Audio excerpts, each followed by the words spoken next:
युद्ध में हथियार देने के लिए, युद्ध में मदद करने के लिए जेलेंस्की को ब्लैकमेल कर रहे हैं। और जेलेंस्की जो कल तक इनकार कर रहे थे, वो जेलेंस्की जो कल तक ये कह रहे थे कि मैं अपने देश को नहीं बेचूंगा, अपनी देश की जमीन को नहीं बेचूंगा, देश की खनिज संपदा को नहीं बेचूंगा, क्या अब वो जेलेंस्की रूस को टक्कर देने के लिए खुद को, खुद की जमीन को, देश की जमीन को अमेरिका में गिरवी रखने के लिए तैयार हो चुके हैं? कई सारे सवाल। क्या डील में यूक्रेन की सुरक्षा की कोई ठोस गारंटी है? क्या जेलेंस्की सिर्फ आर्थिक फायदे के लिए समझौता कर रहे हैं? यह डील रूस के खिलाफ समर्थन जुटाने की क्या एक मजबूरी है? और क्या ट्रंप इस डील के बाद महाजंग को रोक पाएंगे? क्योंकि उन्होंने कहा था कि वो इस जंग को रोकना चाहते हैं। और इस डील के बाद पुतिन का अगला कदम क्या होगा? अगर यह डील होती है और अमेरिका यूक्रेन की शर्तों को मानता है, तो क्या रूस या क्या पुतिन अमेरिका को तल्खी नहीं दिखाएंगे? मेजर जनरल रिटायर्ड अनुज माथुर, रक्षा विशेषज्ञ, मेरे साथ मौजूद हैं। सुरेंद्र सिंह लाली, विदेशी मामलों के जानकार, मेरे साथ हैं। हिमांशु भट्ट, वरिष्ठ पत्रकार, मेरे साथ होंगे। सबसे पहले मैं सुरेंद्र लाली के पास चलूंगा। सुरेंद्र लाली, क्या कहें इसे कि यूक्रेन जो कि रशिया से लड़ रहा था, नाटो देश उसे हवा दे रहे थे और यूक्रेन के पीछे, नाटो के पीछे अमेरिका खड़ा था और वो ये कह रहा था कि जमकर लड़ो, खूब लड़ो, हम तुम्हारे साथ हैं। लेकिन शायद जेलेंस्की को भी नहीं पता था कि अमेरिका इस तरीके से धोखा देगा। वो अमेरिका जिसके बहकावे में या जिसके भरोसे वो रूस के साथ, रशिया के साथ, पुतिन के साथ लड़ रहा था, अब वही अमेरिका जेलेंस्की को ब्लैकमेल कर रहा है कि हम आपको रसद, पैसा, हथियार नहीं दे सकते, और अगर लेना चाहते हो तो अपनी जमीन को, अपनी देश की संपदा को, खनिज संपदा को सबसे पहले हमारे पास गिरवी रखो। क्या कहेंगे अमेरिका की इस कूटनीति को, ट्रंप की इस ब्लैकमेलिंग को? नमस्कार मनोज भाई। अमेरिका की कूटनीति के बारे में कहा जाता है कि अमेरिका की दोस्ती से, दुश्मनी से ज्यादा खतरनाक अमेरिका की दोस्ती है जी मनोज भाई। इससे पहले इसमें दो मेन कैरेक्टर्स हैं जिनका समझना जरूरी है। एक डोनाल्ड ट्रंप साहब हैं और एक उनके संजय गांधी साहब हैं, जिन्हें हम इलॉन मस्क कहते हैं, जो कोई इलेक्शन नहीं लड़े और कल कैबिनेट की मीटिंग में टोपी पहन के, बिना टाई पहन के वो मीटिंग को डोमिनेट कर रहे थे। तो इसमें दो बहुत बड़े पहलू हैं कि ट्रंप साहब बेसिकली एक व्यापारी हैं। उनके होटल हैं, गोल्फ का रिजॉर्ट्स हैं, कैसीनोज हैं।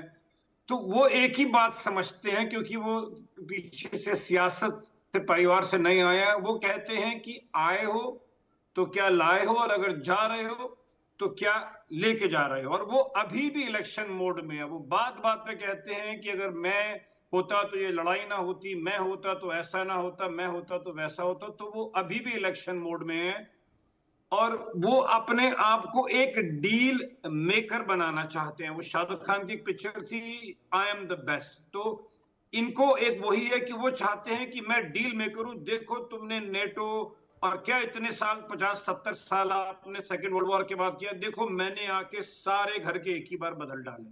तो वो अपने आप को एक डील मेकर बनाना चाहते हैं। और इस डील के अंदर उन्होंने, जो आपने बहुत बढ़िया कहा, उसका लबोलबा भी है कि उन्होंने जो $120 बिलियन यूक्रेन को, उस समय ये नहीं कह के दिया था कि ये लोन है, या बाइडेन एडमिनिस्ट्रेशन ने कि हम इसका आपसे इसका कॉम्पनसेट करेंगे।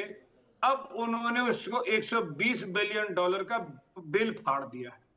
वो कहते हैं कि जी अब मुझे आप जब तक अपने जो रेयर मिनरल्स हैं, रेयर अर्थ क्रिटिकल मिनरल्स हैं, जिसके बारे में बहुत बढ़िया से बताया आपने और आपकी टीम ने, कि जब तक आप मुझे उसमें हिस्सा नहीं दोगे तो फिर जाओ अपने आप देख लो। अब देखने को है कौन, क्योंकि नेटो मेंबर तो खुद परेशान है कि रातों रात डोनाल्ड ट्रंप ने उनको कहा दिया मेरा कोई मिलिट्री कवर नहीं है, अब अपने आप को देख लीजिए, वहां रशिया बैठा है। तो मेरे हिसाब से जेलेंस्की साहब के पास तो चॉइस ही नहीं है, उनको आके ट्रंप साहब से हाथ मिलाना पड़ेगा, जिसलिए उनको। नहीं, सुरेंद्र लाली, मैं यहां पर यह कहूंगा, क्योंकि अब तक जो चीन की विस्तारवादी नीति है, उससे विस्तारवादी नीति के खिलाफ लगातार तमाम देश या तमाम जानकार विरोध करते रहे हैं और वो कहते हैं कि जब तक चीन की विस्तारवादी नीति रहेगी तब तक चीन को कोई उस तरीके से स्वीकारेगा नहीं। और वो विस्तारवादी नीति के तहत पहले देशों को कर्ज देता है, कर्ज के बाद फिर वो धीरे धीरे उनकी जमीन पर, उनकी संपदा पर कब्जा करता है। यही काम अब अमेरिका करने लगा। और अब अगर अमेरिका करने लगा तो फिर वो कैसे चीन का विरोध करेगा, या कैसे वो तमाम देशों को यह बताने की कोशिश करेगा कि चीन बेहतर नहीं है, मैं बेहतर हूं। देखिए मनोज जी, मैंने दो चीजें देखी हैं कि चीन ने जो अपना फैलाव किया, वो पुरानी फिल्मों में जो गांव का मुंशी होता था ना, वो सब सारी जायदाद लिखवा के फिर अंगूठा लगवा के लोन देता था। तो चीन ने जो अपना विस्तार किया, उन्होंने कोई अटैक नहीं किया, उन्होंने ज्यादा हल्ला नहीं किया। वो चुपचाप से कंट्रीज को जाके, जैसे पाकिस्तान के साथ किया, उनको पैसे देते और फिर उन्हें अपाइश बना लेते हैं। अमेरिका ने जो विस्तार किया, उन्होंने अपनी मिलिट्री का इस्तेमाल किया। तो इसीलिए अमेरिका सारी जब दुनिया में शोर मचाता रहा, चीन नीचे से अपनी जड़ें खोद खोद के आज मनोज जी अगर आप देखेंगे तो ये बेसिकली जो झगड़ा है ये अमेरिका और चीन का ही है जी। क्योंकि अमेरिका नहीं चाहता कि यूक्रेन के जो रिसोर्सेस है वो चीन के पास जाएं, क्योंकि 75% जो है वो चाइना के पास है। और अमेरिका को अगर आगे ग्रो करना है, मैं अगर आपको सिर्फ ये 9 चीजें गिनाऊंगा, आप देख लीजिए कि इसमें 17 जो रेयर अर्थ हैं और लिथियम, ग्रेफाइट और टाइटेनियम का इस्तेमाल होता है। इसमें आपके दर्शकों को अच्छे से पता चल जाएगा कि कितना जरूरी है यूक्रेन की इस नेचुरल रिसोर्स पे हाथ रखना। नंबर 1 बैटरीज, जो कि इलॉन मस्क का बहुत पेट प्रोजेक्ट है, क्योंकि उनकी टेस्ला कार आती है और उनका डायरेक्ट BYD से कंपटीशन है। Ceramics, cellphones, defence, turbines, missiles, nuclear reactor, green energy, aeroplane और एरोस्पेस। तो आप देखिए कि ये जो रेयर अर्थ जो जमीन के नीचे फिलहाल मिट्टी में दबा हुआ है, इसमें दुनिया की पावर है। वो मिट्टी नहीं है, वो पावर है। क्योंकि अब न्यूक्लियर लड़ाई तो हो नहीं सकती, तो अब इकोनॉमिक वॉर है, जिसमें अमेरिका चाहता है कि वो इस तरीके से ज़ेलेंस्की को दीवार के साथ चिपका दे कि वो मरता क्या ना करता। बिल्कुल आपने सही कहा कि मरता क्या ना करता। और यही कारण है कि तमाम देशों को जो रसद दी जाती थी, इमदाद दी जाती थी, वो बंद की जा रही है। अपने यहाँ भी खर्चों पर कटौती हो रही है। अनुज माथुर साहब मेरे साथ मौजूद हैं। अनुज माथुर साहब, सुरक्षा की गारंटी के बदले आपको कुछ तो चाहिए, और अब इतना आगे बढ़ चुके हैं ज़ेलेंस्की कि उनके सामने कोई विकल्प नहीं है। उन्हें अपने देश की संपदा को गिरवी रखना पड़ेगा। लेकिन एक जिसका जिक्र सुरेंद्र लाली कर रहे थे, जैसे वो पुराना मुनीम होता था, पुरानी फिल्में आपने देखी होंगी कि वो आपकी ज़मीन के कागज़ रखवा के अंगूठा लगा लेता था और आप फिर सालों साल तक उसका कर्जा चुकाते रहते थे। और जब भी आप चुकाते थे, बोले कितना हुआ, बोले ये तो उसका ब्याज है। मुझे लगता है कि ये जो एक नया अमेरिका का रूप, या इसे अमेरिका की विस्तारवादी नीति कहें, या इसे एक आधुनिक व्यापारी मुनीम कहें, ये क्या है? क्योंकि यूक्रेन अगर लड़ रहा था, ज़ेलेंस्की अगर लड़ रहे थे, तो वो अमेरिका के भरोसे लड़ रहे थे, और अब अमेरिका ही उसे ठगने चला है। बिल्कुल मनोज, देखिए आपने बिल्कुल बहुत सही विषय निकाला। देखिए सबसे बड़ी बात जो होती है वो ये होती है कि अमेरिका ने जिस दिन से ट्रंप वहां पर प्रेसिडेंट बने हैं, उस दिन से अमेरिका ने अपना विस्तारवाद और अपने इकोनॉमिक उसको आगे बढ़ाने के स्पष्ट संकेत दे दिए। विस्तारवाद में उन्होंने ग्रीनलैंड को कहा।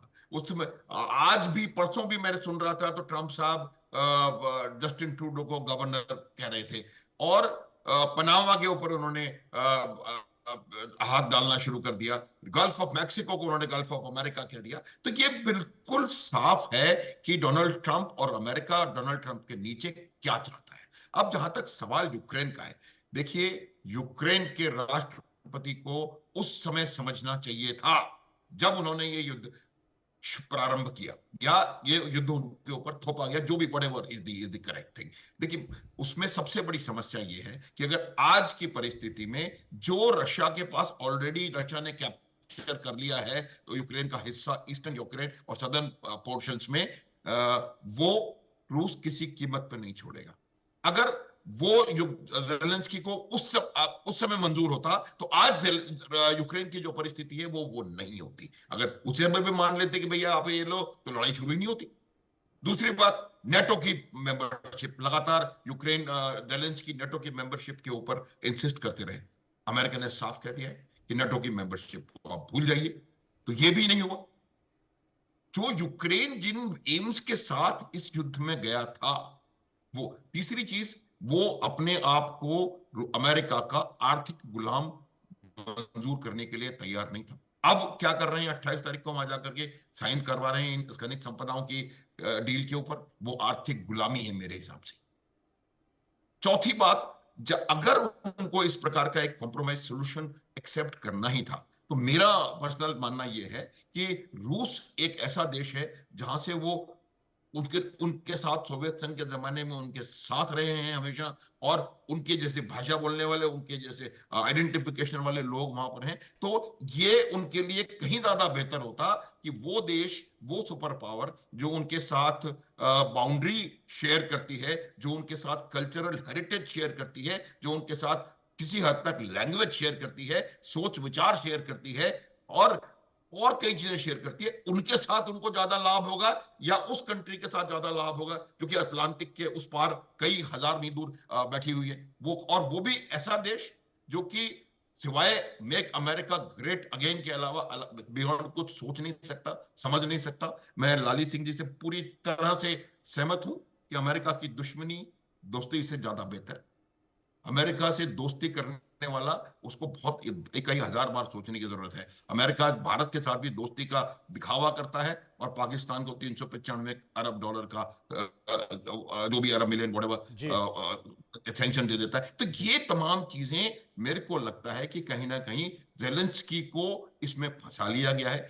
जेलेंस्की को एक चीज मुझे लगता है कि शायद ये और नजर आ रही होगी, क्योंकि जिस खनिज संपदा की हम बात कर रहे हैं उसका लगभग 315 अरब डॉलर का जो जो खनिज रिसोर्सेज हैं, वो रूस ने जिन इलाकों पे कब्जा कर रखा है वहां पर है। तो शायद उसको लग रहा है कि अमेरिका उन जगहों को भी उधर जाकर के भी हमारे में मिला देगा, और वो उधर उनका खनन उनका वो करेंगे तो वो हमारे कंट्रोल में आ जाएगा। ये कहीं ना कहीं हो सकता है उनके दिमाग में हो, लेकिन मेरा ये मानना है कि ये जेलेंस्की के लिए, यूक्रेन के लिए lose lose lose and lose situation है कि ना सुरक्षा की गारंटी, ना नेटो की मेंबरशिप, ना लेकिन जो जो जो ना उन्होंने, मनोज एक मिनट और, जो उन्होंने, आप देखिए अभी रूस के विदेश मंत्रालय का एक स्टेटमेंट आया है, उन्होंने कहा है कि भाई जो हमने ले लिया वो तो हम छोड़ेंगे ही नहीं, उसके अलावा ज़ेपोरिज़िया, खेरसोन और डॉनबास के कुछ इलाके ऐसे हैं जो कि हमने अभी कब्जा नहीं किया, उनको भी हम लेंगे। तो आप ये मान के चलिए कि जो उन्होंने ले लिया वो कभी नहीं आएगा, नाटो की मेंबरशिप कभी नहीं आएगी, उनको गारंटी सुरक्षा की कभी नहीं आएगी। तो फिर यूक्रेन ने 3 साल में इतनी बर्बादी करवा के, करोड़ों आदमी मरवा के क्या हासिल किया? ये बड़ा सवाल है कि आखिर क्या हासिल किया। 24 फरवरी को हिमांशु जी, 24 फरवरी को 3 साल हो जाएंगे, और आपको भी याद है कि संयुक्त राष्ट्र में एक प्रस्ताव लाया गया जिसमें अमेरिका रूस के साथ खड़ा दिखाई दिया, और साफ तौर पर अमेरिका ने मांगा कि रूस को आप इसमें जिम्मेदार नहीं ठहरा सकते। वो अमेरिका जो नाटो देशों के लिए, सदस्यता के लिए तमाम देशों पर दबाव बनाता रहता है, भारत के ऊपर भी दबाव बनाने की कोशिश करता है, उन नाटो देशों के भरोसे जेलेंस्की आग में कूद गए और अब तक वो आग में जल ही रहे हैं। और पीछे से उनको लगा था कि अमेरिका पानी डालने की कोशिश करेगा, पानी डालने की जगह उसमें पेट्रोल डाल दिया, केरोसिन डाल दिया कि जलते रहो। क्या हम इसे ऐसे देखें, या फिर हम इसे ऐसे देखें कि ट्रंप ये चाहते हैं कि रूस और यूक्रेन का जो युद्ध है वो खत्म हो? उन्होंने एक संकेत दिए, बातचीत की, लेकिन उस बातचीत में जेलेंस्की तैयार नहीं हुए, उस बात को लेकर उन्होंने नाराजगी दिखाई। तो क्या ये धमकी देने की कोशिश की है कि आप मेरी बात मानिए, युद्ध को खत्म कीजिए, वरना आपको इसका भुगतान करना पड़ेगा? कैसे समझें इसे? इसको दोनों तरह से समझना पड़ेगा। देखिए, सबसे पहली बात जो आपने की, 24 तारीख को 3 साल हो गए, और मैं आपको बताऊं 2024 का अमेरिकी सिक्योरिटी डॉक्यूमेंट जो है, लाली जी को पता है इसके बारे में, कि ये डॉक्यूमेंट में पहली बारी China is considered as a principal adversary और रशिया नहीं।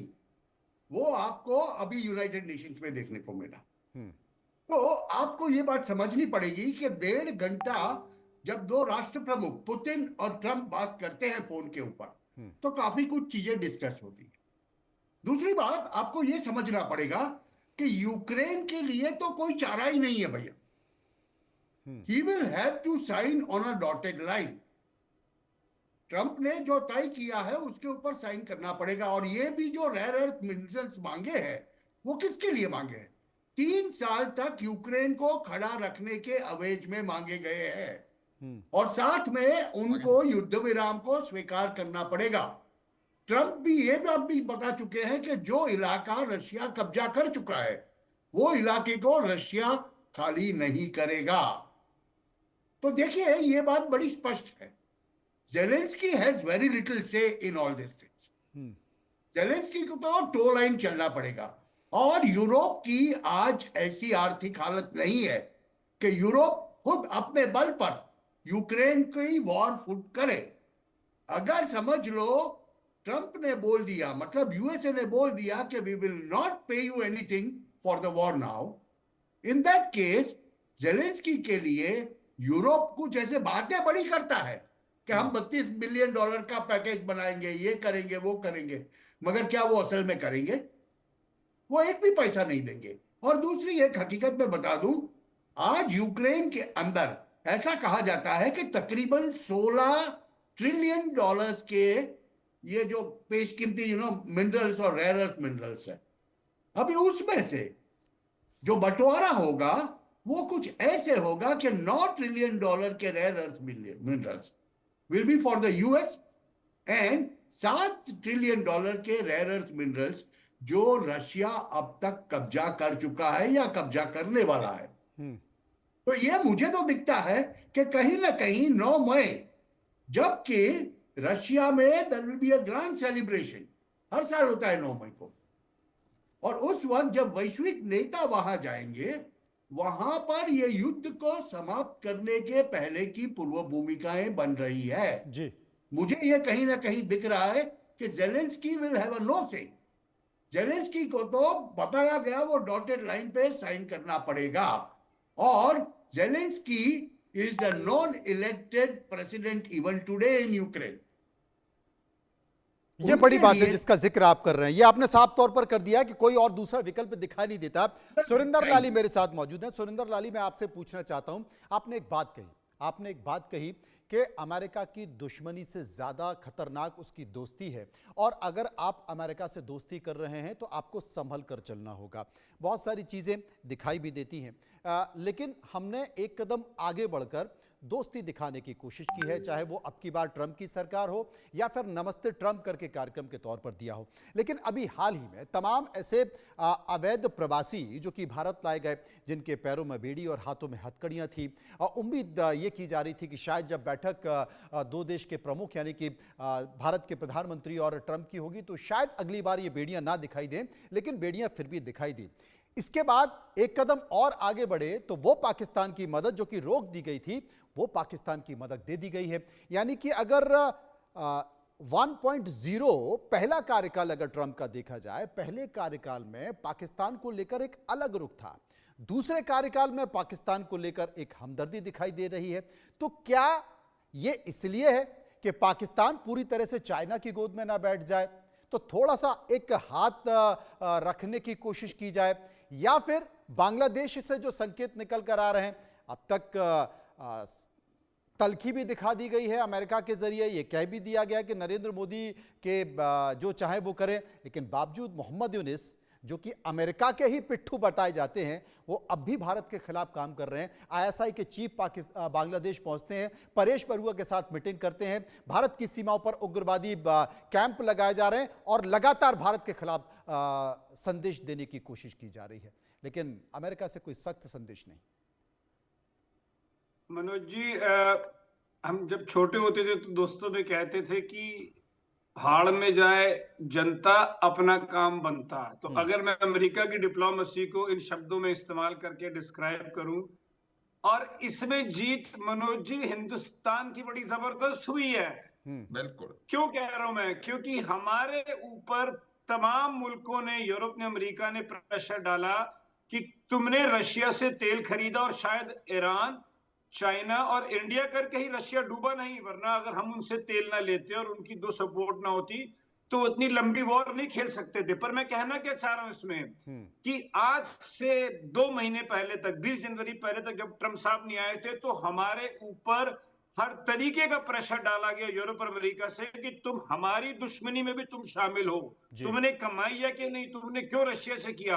और आज जब वही अमेरिका रशिया के साथ डील बना रहा है, उन्हें यूनाइटेड नेशंस में कर रहा है, $400 मिलियन उन्होंने पाकिस्तान को दे दिए, तो इसकी एक चीज तो मनोज जी निकल के आती है कि हर हिंदुस्तानी को मैं मुबारकबाद देता हूं कि हमने वो अमेरिका का प्रेशर नहीं लिया। हमारे मिनिस्टर्स, जितने भी पेट्रोलियम मिनिस्टर थे या जयशंकर साहब है, उन्होंने बोला ये आपकी लड़ाई है, हमें हमारी मिडिल क्लास, हमारी जो ऊर्जा की रिक्वायरमेंट है, पेट्रोल गैसोलीन की है। तो ये देखिए कि कितनी बड़ी बात है। आज हम अमेरिका के कैंप में जाके बैठ गए होते तो ना हम घर के रहते ना घाट के रहते, क्योंकि अमेरिका को आदत है एलाइज बनाने की। वो एलाइज वही होती कि मैंने कागज भेज दिया, अब साइन कर देना, बाद में भर देंगे। हमने कहा नहीं, हम स्ट्रेटेजिक पार्टनर बनेंगे, क्योंकि हमने इस खित्ते में रहना है, हमें चाइना भी चाहिए, हमें ईरान से भी डील करना है, हमने ग्लोबल साउथ में भी अपनी नुमाइंदगी करनी है उन मुल्कों की। तो सबसे बड़ी जीत मैं समझता हूँ आज हिंदुस्तान की हुई है। हिंदुस्तान के डिप्लोमेट्स आराम से साउथ ब्लॉक में बैठ के चाय पी रहे होंगे और कहेंगे देखो, मैंने पहले ही कहा था कि अमेरिका की दोस्ती ज्यादा खतरनाक है उनकी दुश्मनी से। हिमांशु भट्ट कुछ कहना चाह रहे हैं। हिमांशु जी। नहीं, ये जो आप जो 400 मिलियन जो रिलीज कर दिया पाकिस्तान की जो आप बात कर रहे हैं ना भैया, ये पैसे जो हैं वो रिलीज तो किए हैं, मगर क्यों किए हैं?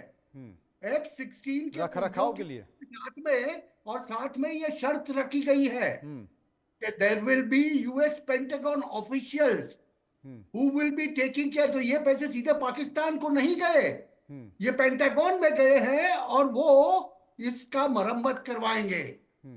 तो ये जो आप कह रहे हैं ना कि इसको दे दिए, और भैया जहां तक बांग्लादेश की बात है, वहां पर मैं एक चीज बड़ी स्पष्ट रूप से कहना चाहूंगा कि यूनुस के दिन अंतिम चल रहे हैं। उनको पता है कि there is a squeeze that is put on, और अमेरिका के लिए, यूएसए के लिए बांग्लादेश का कोई महत्व नहीं है इन दिस एडमिनिस्ट्रेशन एटलीस्ट, क्योंकि यूनुस को वो पिछले एडमिनिस्ट्रेशन ने बिठाया था। हमें इसको अमेरिका के नए और पुराने एडमिनिस्ट्रेशन के नजरिए से देखना पड़ेगा, और तभी जाके लाली जी जो बता रहे थे ना कि भारतीय डिप्लोमेसी हैज वन। हम पुराने के साथ में भी काम करते थे और नए के साथ में भी काम करते थे। ये वही जयशंकर है जो 20 जनवरी को आपको सबसे पहली रो में आयल सीट पे बैठे हुए नजर आए थे ट्रंप के शपथ समारोह में। एक छोटी सी बात मैं हिमांशु जी आपसे पूछना चाहता हूं, उसके बाद अनुज साहब से भी पूछूंगा कि आपने सही कहा है कि जो बाइडेन के समय ये बैठे और उसके बाद तो फिर मस्क के साथ मुलाकात भी हो गई है और उनके साथ बिजनेस डीलिंग भी कर रहे हैं। क्या एक संकेत, और उसके बाद वो ISI की मीटिंग परेश बरुआ से करा रहे हैं। परेश बरुआ क्या है ये सबको पता है। तो जिस तरीके से हम कहते हैं, हम भी पाकिस्तान से कहते हैं कि भाई पहले आप अपना आतंकवाद खत्म करो, उसके बाद बातचीत होगी, तो कम से कम इतना संदेश तो जाना चाहिए था कि पाकिस्तान का ISI आपके बांग्लादेश में क्या कर रहा है, पाकिस्तान का ISI परेश बरुआ के साथ मीटिंग क्यों कर रहा है, पाकिस्तान के ISI अधिकारियों के साथ अब भारत की सीमा पर उग्रवाद के कैंप क्यों लगा रहे हैं। इतना तो संकेत साफ तौर पर दिखाई दे रहा है ना। हमारे जयशंकर साहब ने क्या कहा सर जी?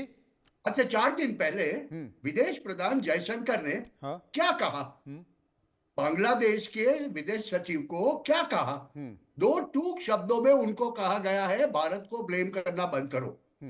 उसके बाद बांग्लादेश के आर्मी जनरल ने क्या कहा, ये सीक्वेंसिंग और ये कड़िया जुड़ाओ। आप जो परेश बरुआ की बात कर रहे हैं, आज परेश बरुआ का वजूद कितना है साहब, हम कितने साल पुरानी बात कर रहे हैं। क्या उल्फा का वही कैडर आज हाजिर है? क्या उल्फा रीएक्टिवेट हो चुका है? परेश बरुआ एक ऐसा बाघ है जिसके नाखून काट लिए गए हैं। ये बात को आपको समझना पड़ेगा। आज से 20 साल पहले जो परेश बरुआ था वो आज नहीं है। और जहां तक ये वीडियो वाली बात है, मैं बहुत स्पष्ट रूप से मानता हूं कि भैया ये हमारे लिए संदेश है। अमेरिका का लॉ है, उन्होंने वो किया। जब भगवंत सिंह मान ने ज्यादा मगजमारी की तो उन्होंने हमारे अवैध भारतीयों को, पंजाबी भारतीयों को बाजू के राष्ट्र में छोड़ दिया, यूएस के, बोला जाके वहां से लेके आओ। तो देखिए, मैं बहुत स्पष्ट रूप से मानता हूं, भारतीय नागरिक है तो क्या हुआ? नहीं देखिए, आप अगर अवैध घुसपैठ तो होनी नहीं चाहिए, डंकी रूट के जरिए लोगों को जाना नहीं चाहिए, लेकिन एक मानवता होती है, एक संकेत होता है, उसके तमाम तरह की चीजें निकल कर भी आ रही हैं। मैं पूछना चाहता हूं, मेरे साथ अनुज माथुर साहब हैं। अनुज माथुर साहब, ये तो सबको पता है कि अमेरिका की कूटनीति क्या है, विदेश नीति क्या है। सेंट मार्टिन पर नजर अगर अमेरिका की है तो वो जो बाइडेन थे तब भी रहेगी, और आज ट्रंप आ गए हैं तब भी रहेगी, क्योंकि उसकी विदेश नीति नहीं बदलती है, वो ऐसे ही रहेगी। लेकिन अगर अमेरिका ने अगर मोहम्मद यूनुस को बिठाया है तो वो पाकिस्तान की सेना को, पाकिस्तान के आईएसओ को अपनी ऑर्डिनेंस फैक्ट्री में विजिट कराते हैं, वो लगातार वहां पर रेगुलर आ रहे हैं। परेश बरुआ का वजूद कितना है ये तो सबको पता है कि परेश बरुआ चाइना में रह रहा था, लेकिन कितना टाइम लगता है किसी व्यक्ति को अपना कैडर जिंदा करने में? तब जब उसके पीछे पूरा एक देश की सरकार खड़ी हो, तब जबकि उसके पीछे भारत के दुश्मन चाइना जैसे देश खड़े हों। अनुज जी, देखिए मनोज, मैं एक बात आपको बिल्कुल साफ स्पष्ट बताना चाहता हूं। देखिए, ये जो आईएसआई का वहां पर वो हो रहा है, और पाकिस्तान के जनरल्स वहां जा रहे हैं, उनके जनरल्स वहां जा रहे हैं, ये चीज जो है बांग्लादेश के लिए जितनी घातक, जितनी सोचनीय भारत के लिए है, उससे कहीं ज्यादा घातक ये चीज बांग्लादेश के लिए है। और बांग्लादेश के लोग, मनोज मैं बता रहा हूं, सुबह भी मैंने आपके चैनल पर यही बात कही थी कि आप देखिए, अभी बांग्लादेश का जो इतिहास है वो इतना पुराना नहीं हुआ कि जिन लोगों ने उस इतिहास को जिया है वो तमाम समाप्त हो चुके हैं। आज बांग्लादेश की एक बहुत बड़ी साइजेबल पॉपुलेशन है जिसने टिक्का खान का आतंक देखा है, जिसने पाकिस्तान की बर्बरता देखी है, और जिसने बांग्लादेश का जो आजादी का उनका जो स्ट्रगल है वो देखा है, और वो जानते हैं कि दुश्मन कौन है और दोस्त कौन है। और यही वजह है कि आज, जैसा कि बता रहे थे थोड़ी देर पहले, कि आज सेना प्रमुख के बोल बदले हुए हैं। वहां का उनका एक बहुत बड़ा स्टूडेंट लीडर, जो कि बहुत बड़ा आर्किटेक्ट था इस पूरे उसका, वो अलग निकल गया है और वो अपनी पार्टी बना रहा है। तो आप देखेंगे कि बांग्लादेश का जहां तक प्रश्न है, बांग्लादेश ये मैं पूरी तरह से, अच्छी तरह से समझता हूं कि हर एक को अपनी सुरक्षा की जिम्मेवारी स्वयं करनी है, और बांग्लादेश से जब डील करना है तो बांग्लादेश से डील को हमको स्वयं करना पड़ेगा। इसमें अमेरिका और रशिया और यूरोप और ईयू और नाटो कोई कुछ नहीं कर सकता। अगर आपको, और ये देख रहे हैं, हमको ज्यादा दूर जाने की जरूरत नहीं है, जिस बात की हम डिस्कशन कर रहे हैं वो देखिए किस प्रकार से पूरा यूक्रेन का खेल उल्टा हो गया है। तो अंतरराष्ट्रीय संबंधों में no permanent friends, no permanent enemies, only permanent interest, और जो अमेरिका के इंटरेस्ट में है वो कर रहा है। अब मैं आपको एक बहुत इंपॉर्टेंट बात बताने की कोशिश कर रहा हूं, वो बात ये है कि अमेरिका का आज की तारीख में अगर कोई कॉम्पिटिटर है या कोई दुश्मन तो नहीं कहूंगा, अगर कोई चैलेंज है वो है चाइना। और एक बात अमेरिका को बिल्कुल साफ पता है, न केवल अब पता है, पहले भी पता थी, बाइडेन को भी पता थी, ओबामा को भी पता है, और इनको भी पता है कि अगर आपको चाइना को काउंटर करना है, यू विल नीड इंडिया। आज की परिस्थिति में जितनी आवश्यकता भारत को अमेरिका की है, उससे कहीं अधिक आवश्यकता अमेरिका को भारत की है। तो अगर इस प्रकार, उस समय इस प्रकार के स्टेटमेंट अमेरिका देता है कि आप स्वयं, Modi is a big man, he can handle it himself, तो वो समझते हैं इस बात को कि भारतवर्ष बांग्लादेश को हैंडल करने के लिए पूरी तरह से केपेबल है। मैं कई बार कहता हूं कि बांग्लादेश जो है वो एक इंडिया लॉक्ड कंट्री है। वो लैंड लॉक्ड होते हैं ना, वो इंडिया लॉक्ड कंट्री है। 4094 किलोमीटर तरफ से इंडिया से घिरा हुआ है। एक 250-200-250 किलोमीटर का स्ट्रेच है जहां पर अराकान आर्मी बैठी भी, अगेन उनकी दुश्मन है। तो बांग्लादेश के पास कोई चारा नहीं है, और ट्रंप और मोदी दोनों बहुत अच्छी तरह से इस बात को समझते हैं कि हम बांग्लादेश को किसी भी परिस्थिति में हैंडल करने की ताकत रखते हैं। बिल्कुल साफ मैसेज बांग्लादेश में चला गया है। लेकिन अमेरिका को इंडिया की आवश्यकता है, और यही वजह है कि इंडिया के खिलाफ। आप देखेंगे हमने उनके अगेंस्ट जाकर के ईरान से सामान लिया, हमने उनके खिलाफ जाकर के we continue to take things from USSR और सॉरी रशिया। और उसके बाद जुलाई में प्रधानमंत्री रूस जाते हैं, अगस्त में प्रधानमंत्री यूक्रेन जाते हैं, बावजूद उसके अमेरिका की इतनी हिम्मत नहीं हुई कि वो एक छोटा सा भी सैंक्शन भारत के खिलाफ लगा सके। वो बात इसीलिए है क्योंकि अमेरिका को भी भारत की उतनी जरूरत है, इसीलिए भारत क्वाड का एक बहुत महत्वपूर्ण अंग है। और इसीलिए भारत की जो अमेरिका की पॉलिसीज हैं वो भारत की तरफ नहीं कहूंगा, वो अपने अपने इंटरेस्ट से अपनी पॉलिसीज को परसू कर रहे हैं, लेकिन भारत की उनको जरूरत है। इस बात को अगर हम समझेंगे तो आपको तमाम चीजें सही जगह पर प्लेस होती हुई नजर आएंगी। मनोज, लाली मेरे साथ मौजूद है। लाली, अमेरिका की सत्ता पर एक बिजनेसमैन प्रेसिडेंट बैठे हुए हैं ट्रंप, लगातार कोशिश कर रहे थे, उनका कहना था कि मेरी प्राथमिकता है कि इस युद्ध को खत्म कराना। अब वो युद्ध चलता रहे इसके लिए एक बिजनेस डील करने जा रहे हैं और शुक्रवार को दोनों की बिजनेस डील होगी, फ्राइडे को डील होगी। तो निश्चित तौर पर इस पर ऐसा माना जा रहा है कि जेलेंस्की साइन कर देंगे कि अगर आपको यह युद्ध लड़ना है रूस के साथ और आपको हथियार चाहिए, पैसा चाहिए, तो आपको यह डील साइन करनी पड़ेगी। रेयर मिनरल्स हमको देना पड़ेंगे, उसके अधिकार हमको देना पड़ेंगे। यानी कि आप युद्ध को चलाने के लिए आप जेलेंस्की को मदद कर रहे हैं, आप सपोर्ट दे रहे हैं। पहले आप युद्ध खत्म करना चाहते थे, इसका असर पुतिन पर क्या होगा, रशिया पर क्या होगा? मनोज जी, मैं बहुत साल अमेरिका रहा हूं और जो मैं उनकी सोच समझता हूं कि अमेरिका में कुछ ऐसी स्पोर्ट्स हैं जो अमेरिका और कनाडा खेलते हैं, उसे वर्ल्ड कप कहते हैं। तो अमेरिका को पहली दफा दुनिया के बारे में तब पता चलना शुरू हुआ जब सितंबर 11 हुआ।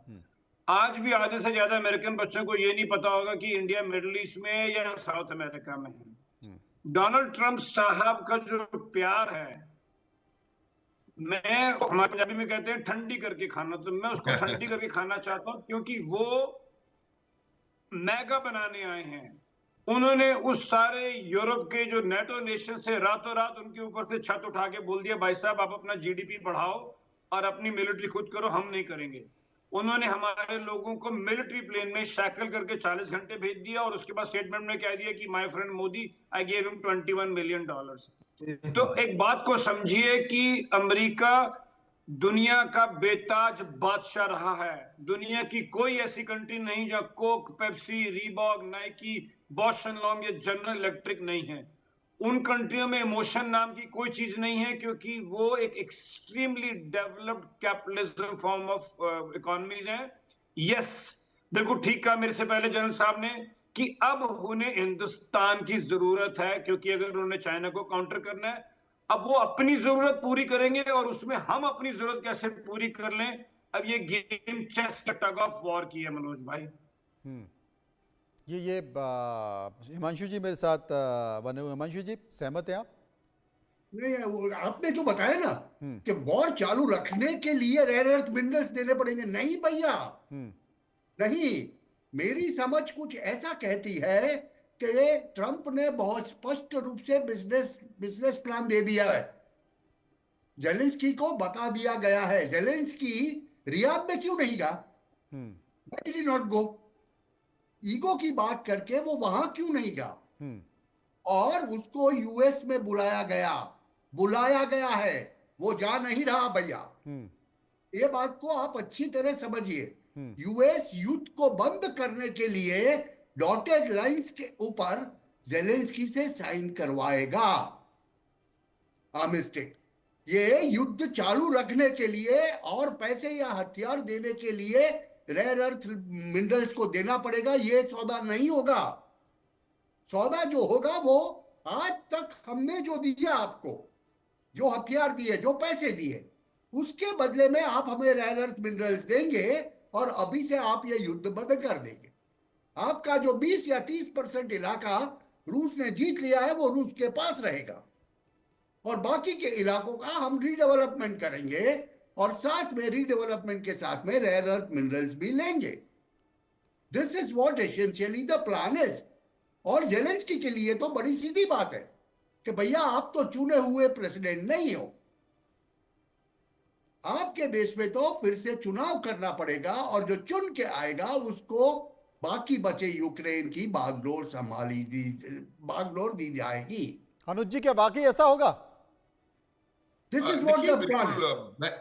हाँ मनोज, मेरा जो बिल्कुल एब्सोल्युटली क्लियर व्यू है वो यही है कि यूक्रेन को अमेरिका ने कहीं का नहीं छोड़ा। अब यूरोप का अमेरिका ने साथ छोड़ दिया। उसकी एक मैं आपको वजह बताता हूं। देखिए, जो सेंटर ऑफ ग्रेविटी था जियोपॉलिटिक्स का या वर्ल्ड के अफेयर्स का, वो अटलांटिक हुआ करता था। आज की तारीख परिस्थिति में centre of gravity of geopolitics और centre of gravity of geoeconomics जो है वो शिफ्ट होकर के इंडो पैसिफिक में आ गया है। और ये बात अमेरिका बहुत अच्छी तरह से समझता है। इसीलिए उस अमेरिका के लिए यूरोप की रेलेवेंस खत्म नहीं, कम हुई है। उस अमेरिका के लिए मिडिल ईस्ट की रेलेवेंस थोड़ी कम हुई है, लेकिन वो फिर भी नहीं चाहता कि मिडिल ईस्ट में चाइनीज इंफ्लुएंस बढ़े। तो उनका जो जितनी भी हरकत, जितने भी एक्शंस ट्रंप साहब ने लिए हैं, वो तमाम एक्शंस इस बात को देखते हुए मुझे लगता है लिए जा रहे हैं कि वो किस प्रकार से अपने आप को इंडो पैसिफिक में कंसोलिडेट कर सकें। तो यही वजह है, इसीलिए वो भारत की तरफ देख रहे हैं। इसीलिए वो चाहते हैं कि रूस का जो चाइना के साथ, चाइना को आइसोलेट करना चाहते हैं, वो नहीं चाहते, क्योंकि उनका अगला टारगेट शायद ईरान हो सकता है। तो वो नहीं चाहते कि रूस जो है वो ईरान की मदद करे। इसलिए वो रूस के साथ ये अपने जो कनेक्शन है वो बढ़ा रहे हैं। और उनके हिसाब से माथुर साहब, एक संकट और है। माथुर साहब, एक संकट और है। अमेरिका की नजर सीधे चाइना के ऊपर है।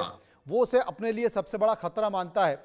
और चाइना भी ये बहुत अच्छे तरीके से समझता है कि एशिया पैसिफिक में अगर भारत के साथ कोई खड़ा होगा, भारत की कोई मदद करेगा और भारत के कंधे पर कोई बंदूक रखेगा, तो वो अमेरिका रखेगा। ये भी आप मानते हैं? इसलिए चाइना पहले से ही पाकिस्तान को भी घी पिला रहा है, बांग्लादेश को भी घी पिला रहा है। दो पहलवान वो हमारे खिलाफ तैयार कर रहा है। तो इसकी क्या गारंटी है कि अमेरिका चाइना से लड़ने के लिए हमारे कंधे पर बंदूक नहीं रखेगा?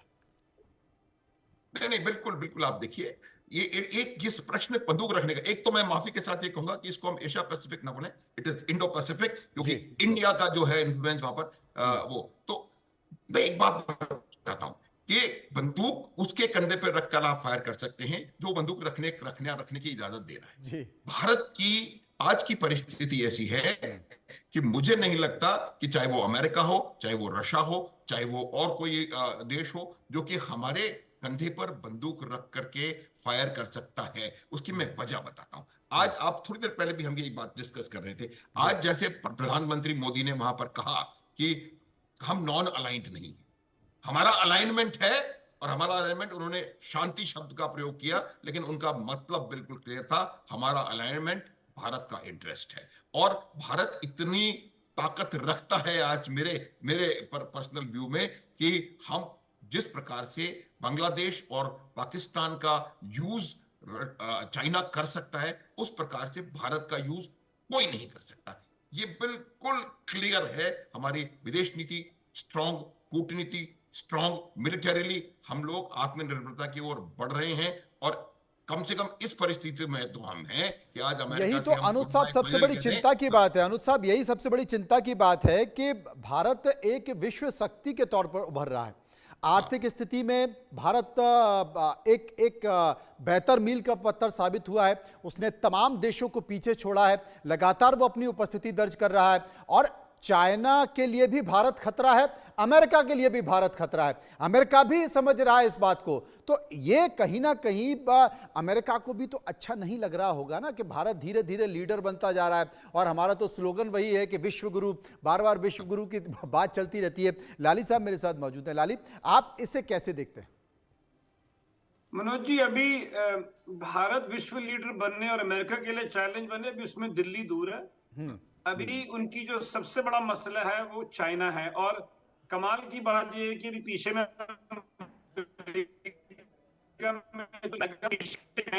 वो भी सारे चाइना ही।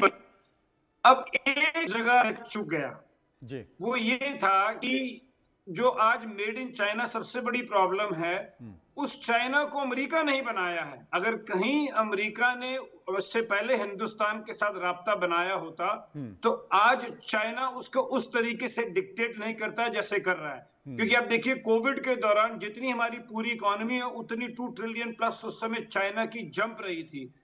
तो अमेरिका जानता है खुदा ने जहां हुस्न दी है वहां नजाकत भी दी है। अमेरिका जानता है कि आज दुनिया में अगर मर्सिडीज वालों ने जर्मनी ने बेचनी है तो सारी दुनिया में इतनी मर्सिडीज नहीं जितनी अमेरिका में बिकती है। फ्रांस ने अगर एयरबस बेचना है तो अमेरिका सबसे बड़ी मार्केट है। कोरिया ने अगर डेवू बेचना है या किया बेचना है तो अमेरिका सबसे बड़ी मार्केट है। तो इसीलिए अमेरिका चाइना को रोकना चाहता है, क्योंकि आज हमारे जमाने में कहा जाता था कि if America catches cold the world sneezes. तो अगर अमेरिका को ठंड लगती है तो पूरी दुनिया में लोगों को छींक आनी शुरू हो जाती है। तो अभी इंडिया उसके रडार पे नहीं है और इतनी जल्दी आएगा भी नहीं, क्योंकि हमारे साथ जैसे कि जनरल साहब ने कहा कि एक तो उन्हें इंडो पैसिफिक में हमारी जरूरत है, दूसरा दोनों डेमोक्रेसीज हैं, इंग्लिश स्पीकिंग कंट्रीज हैं, हमारा डायस्पोरा उस कंट्री में बहुत स्ट्रांग है। तो अभी मुझे लगता है कि हम कोई थ्रेट नहीं है। अभी फिलहाल वो चाइना से निपटना चाहता है और जो हिसाब लग रहे हैं वो दिन दूर नहीं कि जब चाइना भी अमेरिका पे हावी हो जाएगा।